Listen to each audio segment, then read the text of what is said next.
All cops are not bad cops, but this guy is a bad cop.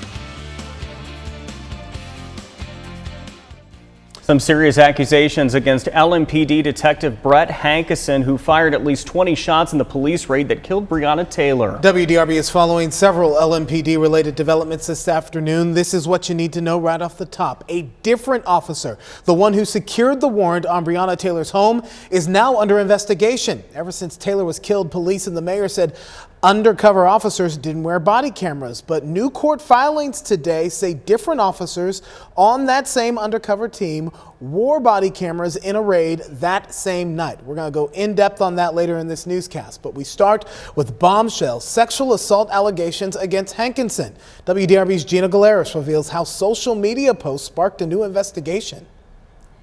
At least 4 women have come forward on social media accusing Officer Brett Hankison of sexual assault. This woman says in 2018, the officer drove me home in uniform in his marked car, invited himself into my apartment, and sexually assaulted me while I was unconscious. She says she never reported him out of fear of retaliation.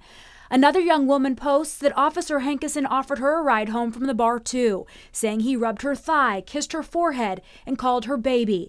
LMPD said this morning it is now investigating the officer after these posts surfaced. Our public integrity investigators are trying to reach out to those subjects who have made those allegations, and I would certainly encourage them and any other person who thinks they may have been victimized to reach out to the Public Integrity Unit. It's not the first time the officer was accused of abusing his power. Kendrick Wilson, who filed a federal lawsuit, claims the officer targeted him at St. Matthew's bars from 2016 to 2018, which started over a woman they both liked. Lawyers, all the little girls who hang out in St. Matthews, everybody know Brett Hankison is a dirty cop. This document obtained by WDRB says there are legitimate concerns regarding LMPD's propensity to cover up incriminating evidence implicating criminal conduct of Hankison.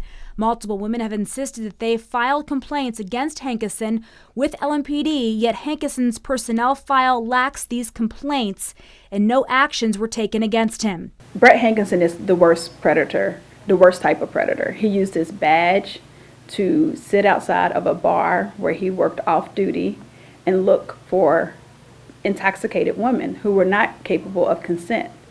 He has no business patrolling the streets of Louisville, Kentucky. Records show in 2008 he was accused of receiving oral sex in exchange for not arresting a woman. In 2015, a woman claimed he attempted to have sex with her in exchange for not taking her to jail. Both incidents were deemed to be unfounded by internal investigators with LMPD. No mention of the incidents were included in Hankison's personnel file. Why has Hankison not been disciplined thus far? And why is he still a member of Louisville Metro Police Department? He needs to be fired. I reached out to the alleged victims. They didn't want to go on camera. LMPD says anyone with information about these cases should call them, but refused to say anything else. Gina Galeras, WDRB News. Gina, thank you.